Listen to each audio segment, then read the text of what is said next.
We're concerned a trade dispute with Canada could affect American affordability ahead of midterms. Well, ultimately, it's going to be very good for us because we're losing, when you talk about affordability, we're losing $62 billion a year on average with Canada. And if you really look at it, we're losing more than that. It's too much. It's too much. We can't lose that. We don't want to lose it. We don't want to lose it anymore. The president went to Truth Social saying, "I would never interfere with Canadians speaking French. In fact, I have never even thought of doing such a stupid thing." This lie was made up by a weak and ineffective prime minister in an attempt to gain political support. At what point is it that Canada's politics are preventing this, Leslie, and that despite the fact that Chris says it's stepping on politically his own foot, Trump's escalating trade war with Canada was dealt another blow on his favourite network of all places. That's right, the people warning Trump that his Canada trade war is economically dangerous are no longer just MSNBC or CNN or any liberal with TDS, but editors of Rupert Murdoch's The Wall Street Journal. They're saying it's a disaster, and Fox News. First, there was Steve Forbes, that's right, not exactly the bastion of liberal thought, on Fox Business, who didn't exactly whisper his concerns either. He said the United States and Canada are deeply dependent on each other, and then said that Trump's threats create uncertainty, which they do. And what happens with uncertainty? It hurts economic growth and investment. And then he reduced Donald Trump's favorite economic instrument to brutally simple words that Republicans often fail to admit, that tariff is just another word for tax. That said, Canada now planning retaliatory tariffs on the U.S. Steve, are we headed for economic war with Canada? Let us hope not, because both countries are very dependent on that trade. And the fact of the matter is, in terms of the trade deficit, that comes just from heavy oil, crude, that we export from Canada for our refineries. They can't use any other kind of crude. And so when you take out that critical crude, we actually have a surplus with Canada for those who take trade deficits and surpluses so seriously. So I think they're going to find a way to tamp this thing down. But these threats just create uncertainty, which hurts economic growth and investment. So remember, tariff is another word for tax. And putting taxes on products means there's less economic activity, period. Republicans should know that. This is coming from the chairman of Forbes Media and two-time Republican presidential candidate, a long-time conservative who has supported Donald Trump in the past, and he's sitting on Fox Business, of all places, telling Republicans, hey, you should know better. But those comments then look tame compared to the response from guests on the same network who not only pointed out how problematic these tariffs are, but that Trump continues to do this despite how woefully unpopular they are here at home, before pitting himself up against a leader in Canada who is the opposite of Trump in regards to national approval.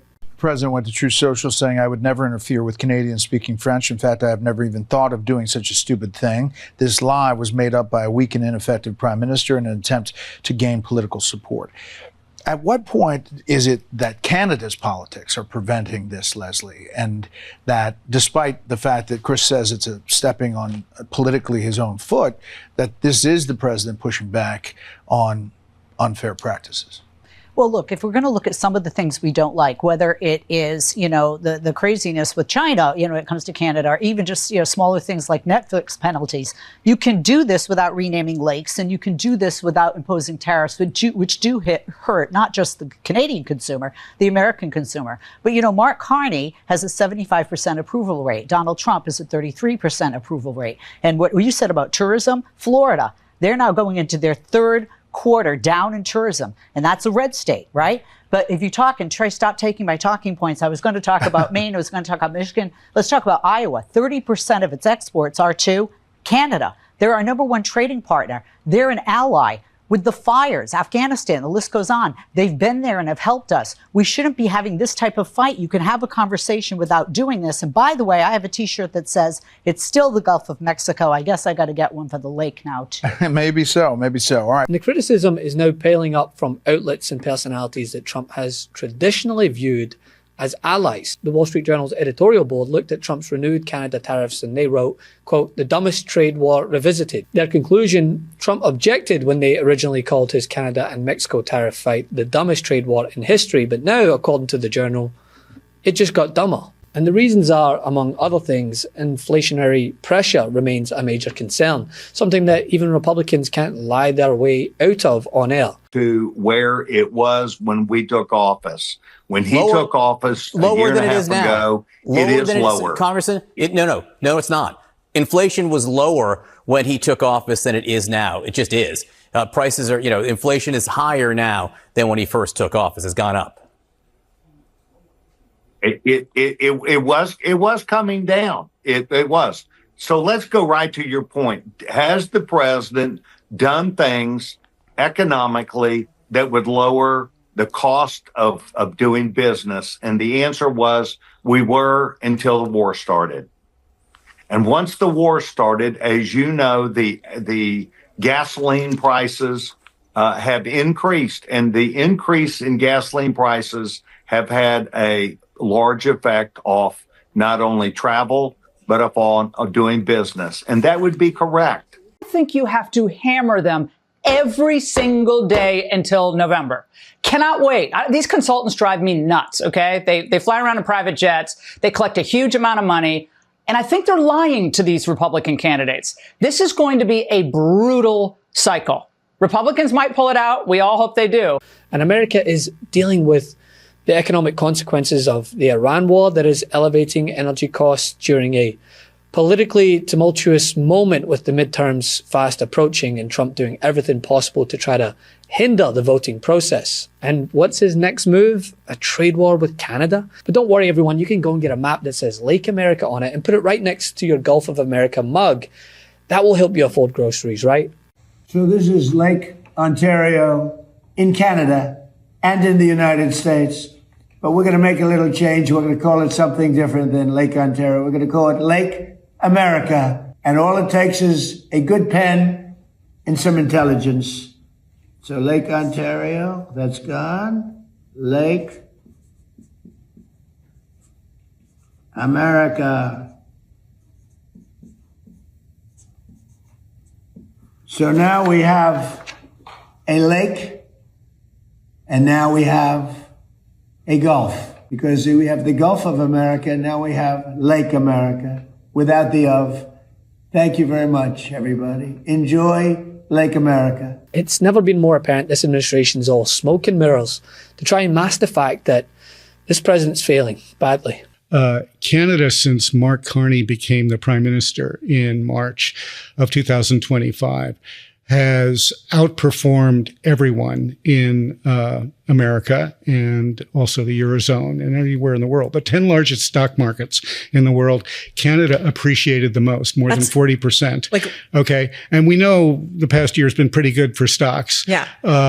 Canada's done great. Its bond market is also doing great, partly because the inflation rate in Canada, unlike the Eurozone or America, is actually trending lower, okay, and is outperforming both the Eurozone and the U.S. Aside from the money coming in, Canada is beloved. When I say that, if you go to Atlas, World Atlas, Canada is right up there with Switzerland as the most loved country in the world. Okay. And guess why? Because of its policies being so reasonable to everybody else in the world. And where do you think that comes from? It comes from this guy, Mark Carney. Who is he? Well, he happens to be a Rhodes Scholar. He was a governor of the Bank of England as the first non-British citizen to do that. He was governor of the Bank of Canada. He was running Goldman Sachs operations before he got to the Bank of Canada. So this is somebody the world is and spectacular Davos man. So this is somebody the world knows very well. He's very reasonable. He's very circumspect about anything without having the data, the evidence, and everything else. And the world likes this, and it now shows. Oh, Madam Mayor, thank you for joining me. I guess I would start with just the reaction to the president renaming Lake Ontario to Lake America. Well, I'm happy to be here, Phil, and thanks so very much. We're on the edge of Lake Ontario, but we're also known as the head of the lake. So if Hamilton's the head of the lake, does that make me the head of America?